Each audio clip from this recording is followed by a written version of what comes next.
Assalamualaikum warahmatullahi wabarakatuh. Perkenalkan, kami dari kelompok C5 dengan subbab dari tema 7 yaitu pengajuan Ketua Ormawa. Sebelumnya perkenalkan terlebih dahulu, saya Frija Muhammad Laksana dengan rekan saya Alkan beserta 3 anggota lainnya, ada Syahla, Beriana, dan Isyana. Nah, sebelum masuk ke poin yang pertama, saya akan menjelaskan terlebih dahulu bagaimana aplikasi kami berjalan, yaitu dimulai dari mahasiswa yang melakukan pengajuan dengan mengisi form biodata serta berkas, yang kemudian datanya itu akan diteruskan ke pihak kemahasiswaan, yang kemudian dari pihak kemahasiswaannya itu dapat melihat data tersebut secara detail dan melakukan tindakan yang apabila perlu revisi, maka akan mengirimkan sebuah pesan ke sebuah pesan melalui notifikasi email kepada mahasiswa, dan apabila sudah sesuai maka nanti pihak kemahasiswaan akan mengenerate surat SK yang nantinya dapat didownload oleh mahasiswa. Selanjutnya masuk ke poin pertama yaitu rencana versus progres. Nah, untuk rencananya sendiri kami bungkus ke dalam timeline yang dimana dimulai dari minggu ketiga bulan Agustus hingga target kami di minggu kedua bulan Oktober.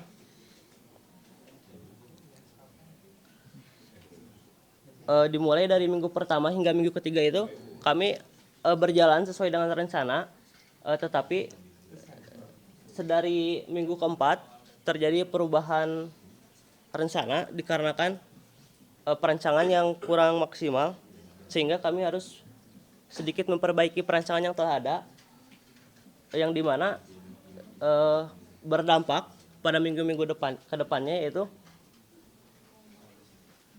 pembuatan struktur program database serta pengerjaan atau coding yang tertunda.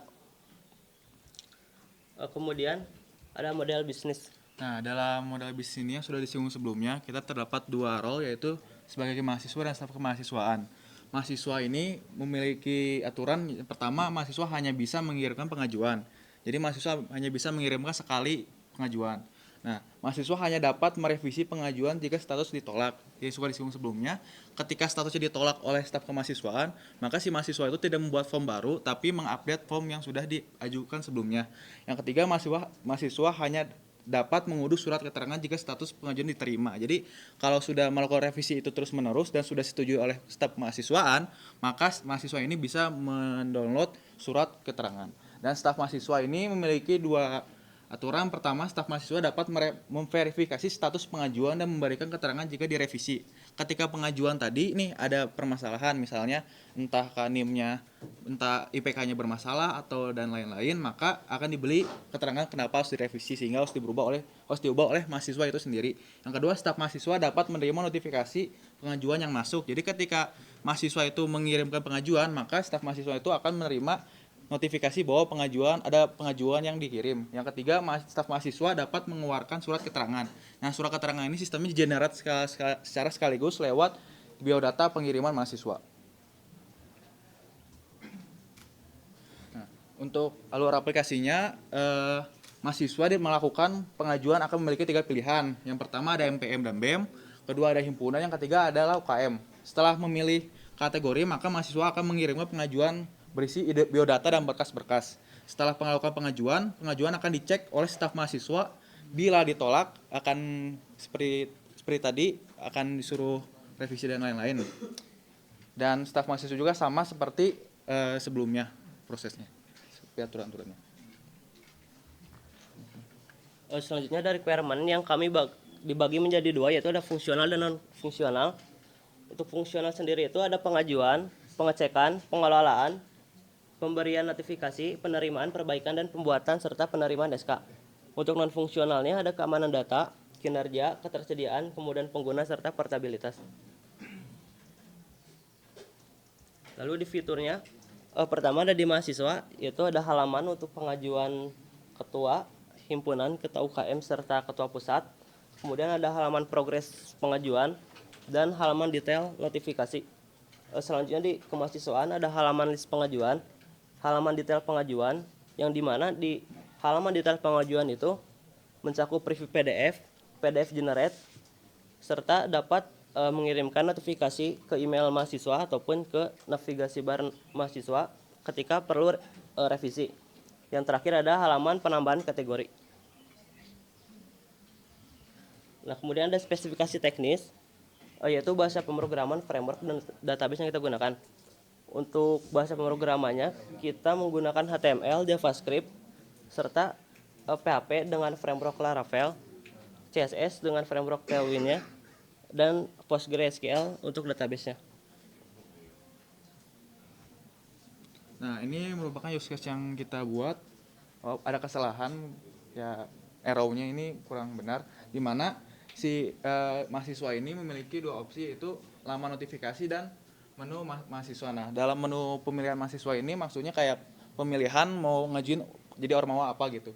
Terdapat 3 pilihan. Nah, ketika sudah memilih pilihan tersebut, misalnya menjadi ketua ormawa UKM, maka si mahasiswa itu harus mengirim form, mengajukan berkas, dan itu sudah setelah proses ini dikirim, maka si mahasiswa itu akan mendapatkan tabel pengajuan yang berisikan, nanti akan saya jelaskan. Nah, setelah ini bila ditolak melakukan revisi, nah kalau disetujui maka di-download SK-nya. Untuk staf kemahasiswaan memiliki aturan itu homepage kemahasiswaan, di mana homepage ini mencakup laman notifikasi, tampilan tabel list pengajuan, dan histori pengajuan. Nah, di tabel list pengajuan ini isinya kayak pengajuan mahasiswa itu sendiri. Nah, di mana dia ya staf mahasiswa ini bisa melakukan pengecekan dan bisa mengubah status ditolak dan tidak ditolak dan diterima. Ini model bisnisnya. Sebenarnya model bisnis itu kayak alurnya yang sudah dijelaskan sebelumnya. Nah, ini adalah tampilan hasil implementasi. Ini adalah tampilan pengajuan ketua ormawa, di mana ada bisa milih kan, bisa di pusat, himpunan mahasiswa, dan unit kegiatan mahasiswa. Di dalamnya si mahasiswa ini disuruh mengisi nama, jurusan, program studi, dan lain-lain. Nah, di dalam pengisian berkas itu mahasiswa diharuskan mengisi kurang lebih 16 dokumen. Nah, ini untuk tampilan setelah mengirimnya. Nah, jadi ini ada dua jenis status ya. Ini status yang diterima, jadi statusnya bakal jadi hijau dan bisa mendownload SK. Nah, kalau di-download bakal seperti ini kondisinya. Kalau ditolak akan merah dan progres bar akan stop di sini. Di sini pas saat ingin direvisi diberitahu revisinya apa salahnya di bagian sini. Ketika mengklik revisi ini maka akan kembali ke bagian pengiriman biodata. Dan ini untuk tampilan kemahasiswaannya yang berisikan dashboard, tabel pengajuan, dan ini previewnya yang berisikan biodata dan berkas-berkasnya.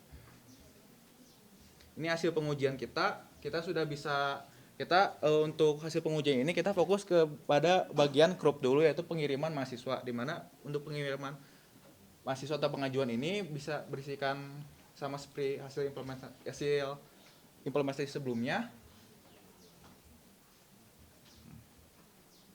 Dan ini contoh navbarnya, dan ini contoh database-nya.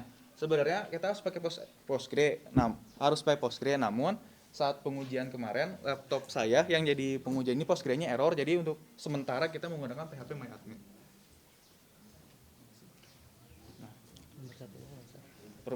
Untuk permasalahan yang belum diselesaikan, untuk nomor 1 kita skip karena sudah terselesaikan sebenarnya. So, nomor 2, manajemen pekerjaan GitHub yang paralel tidak satu serial.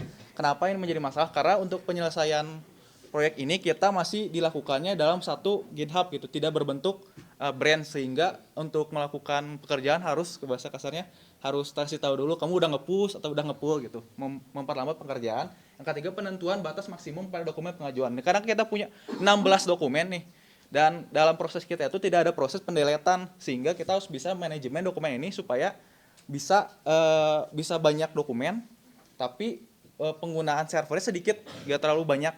Jadi satu mahasiswa itu punya batas storage-nya masing-masing. Dan 3, desain ER diagram sesuai dengan kebutuhan aplikasi. Dikarenakan ada perubahan minggu lalu sehingga ER diagramnya kita harus update kembali menyesuaikan 16 dokumen sebelumnya.